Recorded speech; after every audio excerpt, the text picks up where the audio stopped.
सबों को जय मसीह की। आइए हम लोग वचन में जाने के पहले छोटा सा दुआ करें। प्रिय प्रभु, फिर से एक बार दुआ करते हैं, जब हम लोग आपके वचन को देखेंगे पिता, ये वचन हमारे जीवनों को पिता बदलने के लिए सहायता कर। यीशु के नाम से मांगता हूँ पिता, आमीन।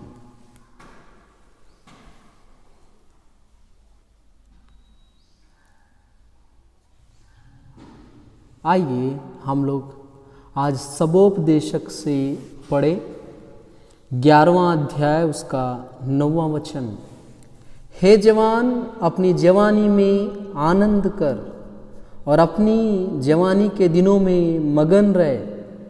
अपनी मनमानी कर और अपनी आंखों की दृष्टि के अनुसार चल, परंतु यह जान रख कि इन सब बातों के विषय परमेश्वर तेरा न्याय करेगा।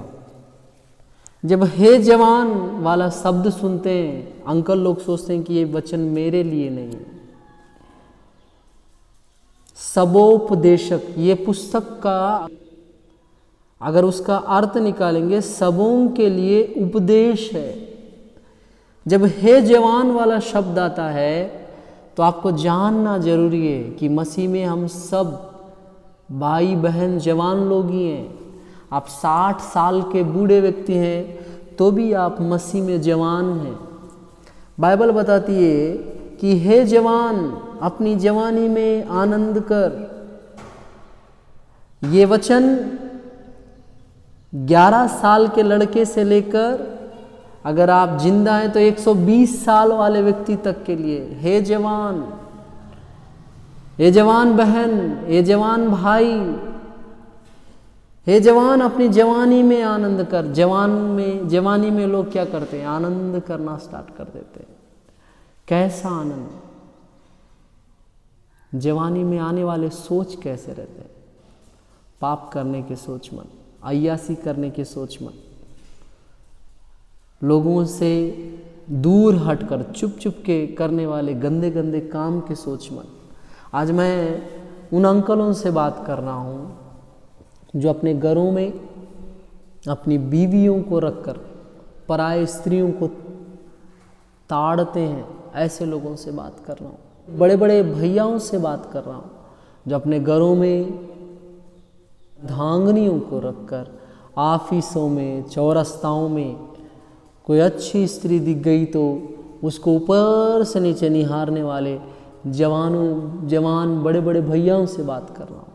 उन जवान भाइयों से बात कर रहा हूँ जो फेसबुक, इंस्टाग्राम, यूट्यूब, कहीं भी सोशल मीडिया में अपने लिए गर्ल को सर्च करने वाले भाइयों से बात कर रहा हूँ।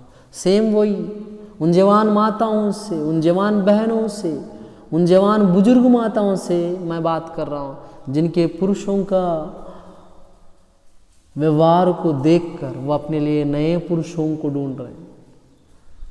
उन बहनों को देख रहा हूँ जो अपने पास एक नाजायज संबंध रख के और नाजायज संबंध बनाने की कोशिश में, प्रभु की दृष्टि में विवाह के पहले एक लड़की और लड़का का संबंध पाप है। उन बहनों से बात कर रहा हूँ जो जवानी के दशा में अपनी मनमानी कर कर अपने आनंद के लिए 5 मिनट के खुशी के लिए प्रभु यीशु मसीह को साइड करने वालों से बात कर रहा हूँ। अपनी जवानी में आनंद कर, अपनी जवानी के दिनों में मगन रहे, यानी अपनी जवानी में मस्त रहने वाले लोगों से बात कर रहा हूँ। उठपटांग जीने वाले लोगों से मैं बात कर रहा हूँ। अपनी जवानी को प्रभु को छोड़ के बाकी सब एंजॉय करने वालों के लिए बात कर रहा हूँ। दारू में एंजॉय करने वाले, स्त्रियों में एंजॉय करने वाले, पुरुषों में एंजॉय करने वालों से बात कर रहा हूँ। धन में एंजॉय करने वाले लोगों से बात कर रहा हूँ। ड्राइविंग, बड़े बड़े गाड़ियाँ लेकर शहर करके एंजॉय करने वालों में मैं बात कर रहा हूँ। अपना जीवन को एंजॉय से जीने वाले लोगों से बात कर रहा हूँ। अपने बाइबल क्या बताती है? अपनी जवानी में आनंद कर, अपनी जवानी के दिनों में मगन रहे, अपनी मनमानी कर। आप जो मनमानी करते हैं, आजकल जवान भाई बहनों को नया एक स्टाइल आ गया, टैटू बना रहे, यहाँ पे नया हेयर स्टाइल कर रहे हैं, यहाँ से, यहाँ भाव काट ले रहे हैं। मनमानी करने वाले लोग, माता पिता का नहीं सुन के मनमानी, पति का नहीं सुन के मनमानी, पत्नी का नहीं सुन के मनमानी, बुजुर्गों का नहीं सुन के मनमानी, पास्टर का नहीं सुन के मनमानी करने वाले लोग। मैं आपसे बात कर रहा हूँ, कब तक मनमानी करोगे? और लिखा है अपनी आंखों की दृष्टि के अनुसार कर। आपको जो अच्छा लग रहा है वो कर रहे हो। किसी का ऐसा यहाँ से यहाँ तक छिला वाला, यहाँ से यहाँ तक पूरा काट के, ये वाला बाल को छोटा करके मनमानी यहाँ पे काट के, थोड़ा दाढ़ी को ऐसा रख के, फिर कुछ स्टाइल बना के, मूंछ को ऐसा रख के, कुछ तो स्टाइल मारने वाले, फटा वाला जीन्स पहन के, फटा वाला टी शर्ट पहन के, स्लीवलेस दुनिया भर का पहन के, जो आप एंजॉय कर रहे हो, अपनी आंखों को जो अच्छा लग रहा है वो सब कर रहे हो। मेकअप करके, लिपस्टिक लगा के, काजल लगा के, ऐसा खींच के अपनी आंखों की मनमानी के अनुसार कर रहे हो। मैं उनसे बात कर रहा हूँ, मनमानी करने वाले लोग, अपनी आंखों की इच्छा के अनुसार करने वाले लोग, ये सब लोगों से मैं बातचीत कर रहा हूँ।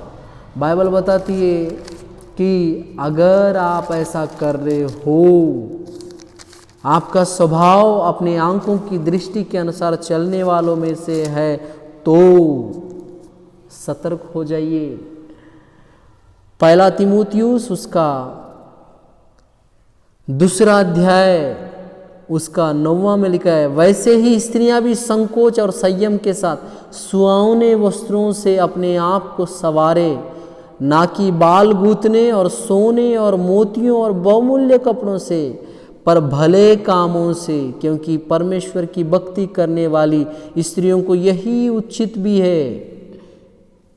भले कामों से, बाल गूंथने का एक नया स्टाइल का बाल बना रहे हैं, सोना चांदी, बहुमूल्य कपड़े, मोतियां पहनने का विचार रखने वाले भाई लोग भी, बहन लोग, आजकल भाई लोग भी कान में पहन रहे हैं, कोई यहाँ पे पहन रहा है, यहाँ पे रिंग लगवा रहे हैं, यहाँ पे रिंग लगवा रहे हैं। ये सब करने वाले लोग, अपनी आंखों की इच्छा के अनुसार करने वाले लोग, मैं आपसे बात कर रहा हूँ।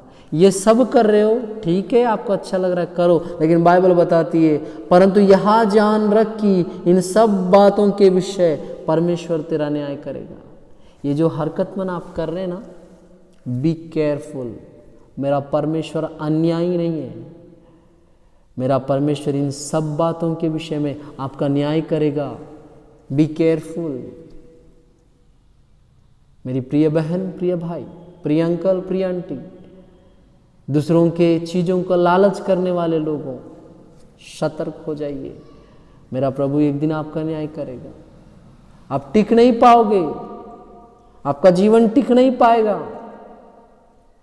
सतर्क हो जाइए, कहीं आपके जीवन में आशीष की जगह श्राप ना आए। सतर्क हो जाइए। आइए हम प्रार्थना करेंगे।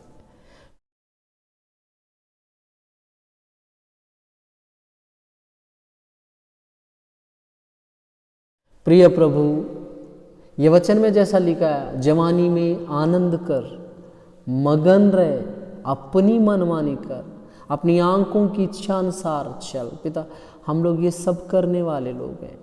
हमारे हृदयों को चेंज करना, हमारे हृदयों के अंदर तेरी उपस्थिति को लाना। पिता, हमको पिता सादगी से भरा वाला व्यक्ति बनाना। हम लोग सोना चांदी मोती और बहुमूल्य वस्त्रों को पहनकर पिता चंचल स्वभाव रखने वाले नहीं, लेकिन एक शांत स्वभाव रखने वाले, सादगी से भरे वाले लोग बनाना। पिता, ये वचन सुनने वाले सबके जीवनों में काम कर। पिता, सहायता कर। यीशु के नाम से मांगता हूँ पिता, आमीन आमीन। आप सबों को जय मसीह की।